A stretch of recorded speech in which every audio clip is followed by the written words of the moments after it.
का ये का नंबर क्वेश्चन है।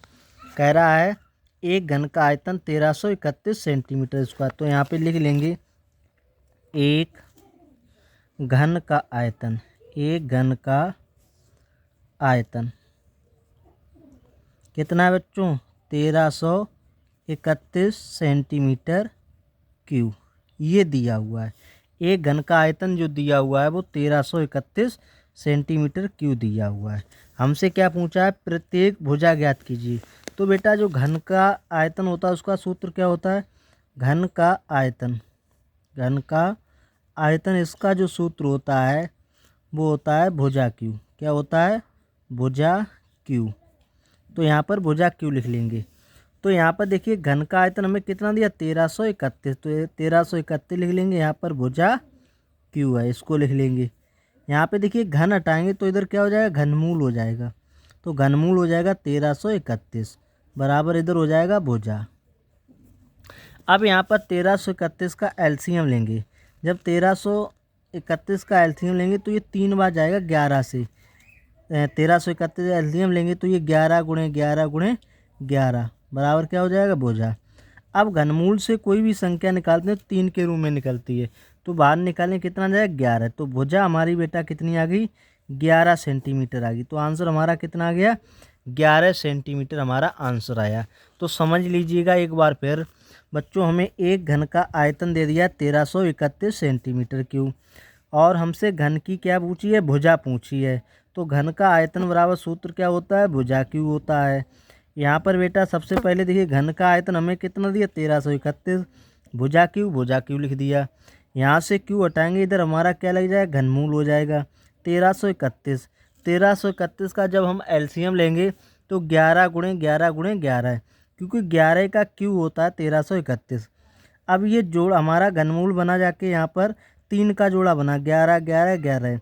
तो घनमूल में जो 3 का जोड़ा होता है उसका एक मान बाहर निकाले तो कितना आ गया? 11। तो भुजा बेटा हमारी कितनी आ गई? 11 सेंटीमीटर। ये हमारा आंसर हो गया। अब हम देखते हैं 21 का खा नंबर कौन सा लगाएंगे? 21 का खा नंबर सवाल लगाएंगे। तो चलिए सवाल देखते हैं। और जिसने अभी तक चैनल को सब्सक्राइब नहीं किया तो चैनल को सब्सक्राइब कर लो और बेल आइकन को प्रेस कर लो, क्योंकि रोज़ाना इसी प्रकार से सुबह 7 बजे क्लास लेकर आते हैं। अगला सवाल खा नंबर है, यदि द्विघात समीकरण x square plus 3x minus P बराबर 0 का एक मूल 2 हो तो पी का मान ज्ञात कीजिए। बेटा ये भी क्वेश्चन बहुत सरल है, केवल आपको तरीका आता हो तो इसे आप बहुत ही आसान तरीके से कर सकते हो।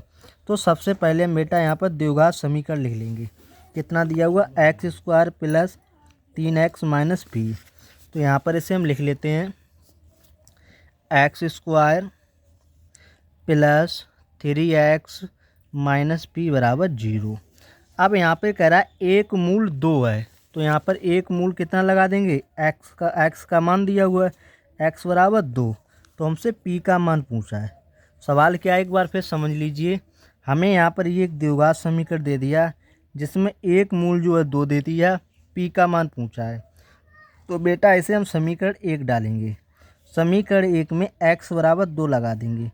तो यहाँ लिखेंगे समीकरण 1 में x बराबर 2 रखने पर, ठीक है। समीकरण 1 में x बराबर 2 रखने पर, तो जहाँ जहाँ x है वहाँ पे हमें 2 लगाना है। पहले समीकरण लिख लेंगे एक्स स्क्वायर प्लस 3x और माइनस का p बराबर 0। तो x का मान कितना है? 2 है, तो यहाँ पे लगा देंगे 2 स्क्वायर 3 गुणे x जगह आप लगा देंगे 2 माइनस का p बराबर 0। यहाँ पर देखिए 2 का वर्ग करेंगे 4 प्लस 3 दूनी 6 माइनस p बराबर 0। 6 4 कितना हो गया? 10 माइनस का p बराबर 0। माइनस का p इस तरफ ले जाएंगे तो हमारा ये किस में चला जाएगा? प्लस में। बच्चों हमसे p का ही मान पूछा था, हमने p का मान निकाल दिया। चलिए